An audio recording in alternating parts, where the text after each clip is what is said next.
The Assembly will hear an address by His Excellency Mohammed Yunus Menfi, President of the Presidency Council of the Government of National Unity of the State of Libya.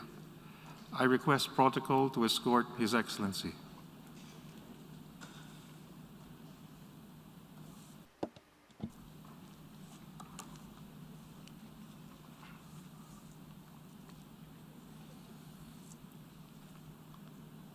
On behalf of the General Assembly, I have the honor to welcome to the United Nations His Excellency Mohammed Yunus Menfi, President of the Presidency Council of the Government of National Unity of the State of Libya, and to invite him to address the Assembly.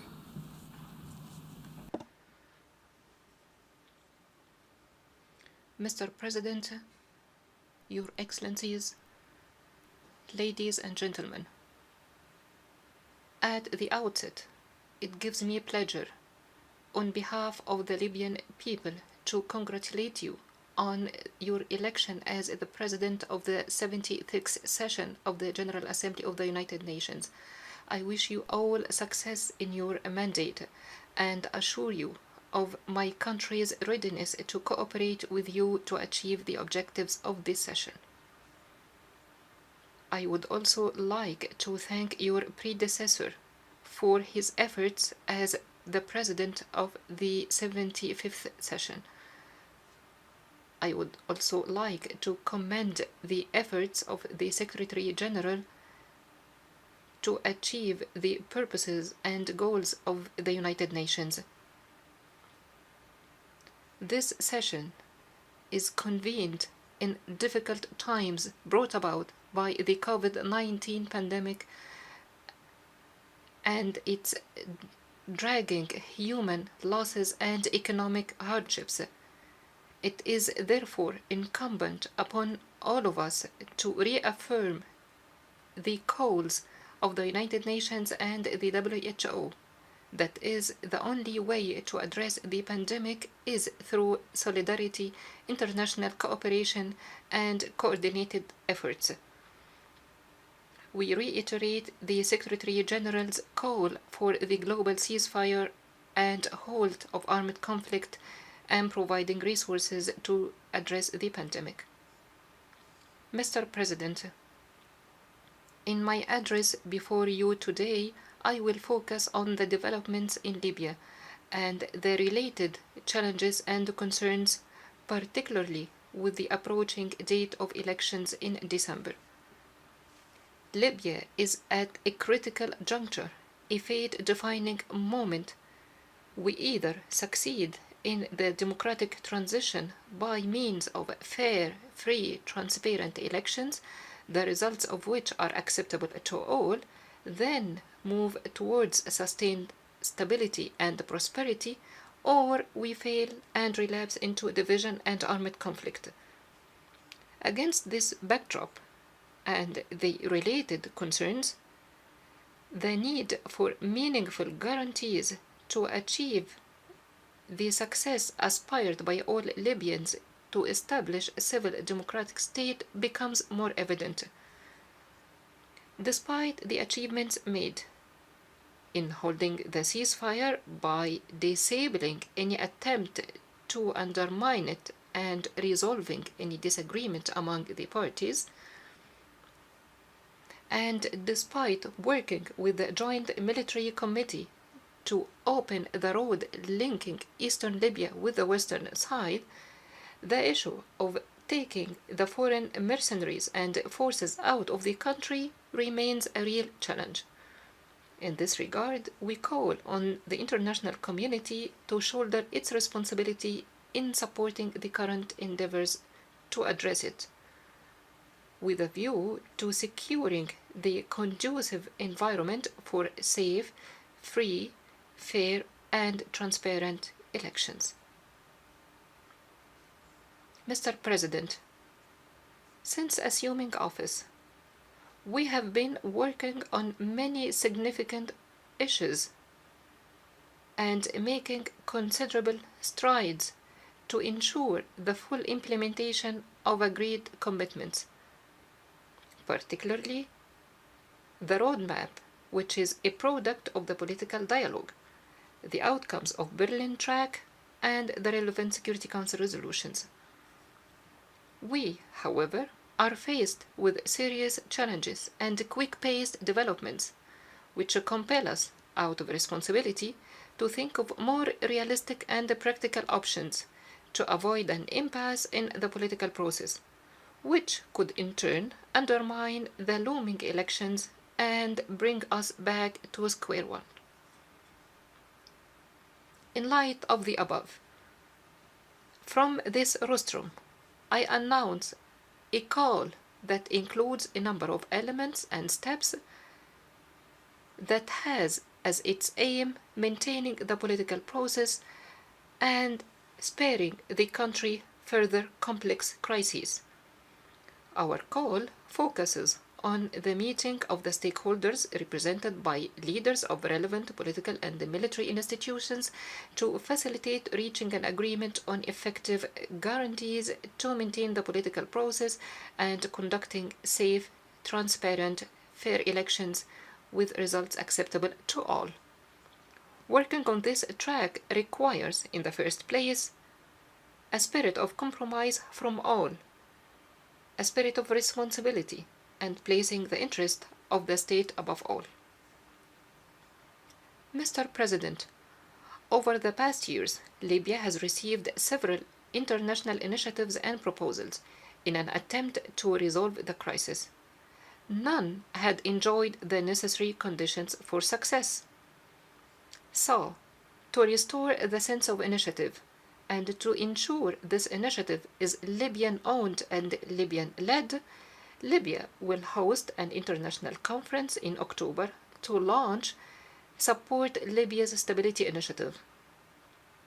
This initiative addresses the political, security, military, and economic tracks based on the previous outcomes on Libya. The initiative aims at ensuring the continuation of international support in a unified, consistent, coherent manner according to a comprehensive national vision. The conference will be attended by relevant national bodies and institutions and regional and international partners. Mr. President, no doubt, national reconciliation is a key element for the success of any political process and achieving durable stability. Therefore, the Presidency Council, since its inception, has made this its utmost priority. It has established the High Commission for National Reconciliation and launched the Comprehensive Reconciliation on September 6. Many steps are being taken to restore trust among Libyans, the first of which has been the exchange of detainees and the release of a number of prisoners who have either served their sentence or proven innocent. We all know that the road to reconciliation is long and arduous. To walk it down till the end, applying transitional justice, truth, openness, acknowledging past wrongdoings, reparations, return of displaced, and identifying the fate of the missing are necessary. Only with these steps can we move towards a successful, genuine, comprehensive national reconciliation. Mr. President, on the economic front, the Libyan Presidential Council is actively and committedly considering the outcomes of the economic track sponsored by the UN support mission in Libya, with the participation of Libyan experts. We believe the outcome recommendations serve as an element of the solution to settle the conflict in Libya. These recommendations range from addressing the current economic bottlenecks to streamlining economic institutions and eventually working on the strategic economic issues like wealth sharing, economic restructuring, and recovery. Mr. President, the UN has as one of its purposes the coordination of international efforts to address challenges, crises, and threats facing the world. My country, being a member of the UN organization, has always been and is still an active participant in these international efforts. Libya has always condemned terrorism in all its forms and manifestations, irrespective of its sources, motives, or justifications. We have always stressed that terrorism is an international phenomenon and should not be linked to any religion or belief. We have suffered one of the most ferocious and barbarous forms of terrorism all over Libya. We sacrificed our youth to free it from terrorism. The whole world, near and far, has witnessed our epic action to uproot ISIS from the pure land of Libya. By doing so, we made great contributions to the global efforts to combating terrorism at the regional and international levels. Mr. President, despite the security and economic challenges facing my country over the past years, we have not forgotten about the protection and promotion of human rights as one of our priorities. We are endeavoring to fulfill our obligations towards our citizens in the first place and our international obligations as possible.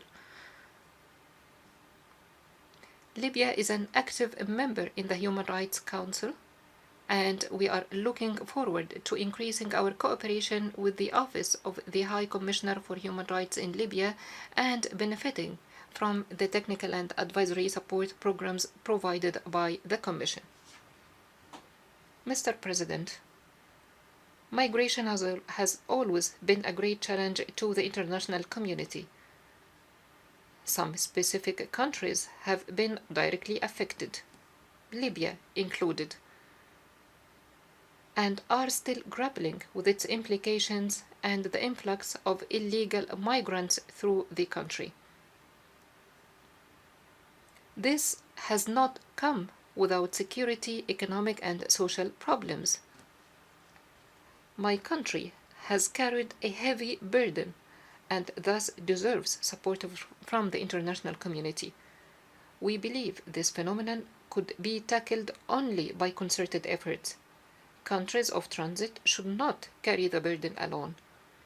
We do stress here our respect for the humanitarian aspect, the provision of protection, and the respect for human rights of this group of migrants. Mr. President, peace in the Middle East will not be achieved as long as acts of aggression against the Palestinian people continue. We do reiterate our firm position in support of the Palestinian people and its right in establishing its independent state with Jerusalem as its capital.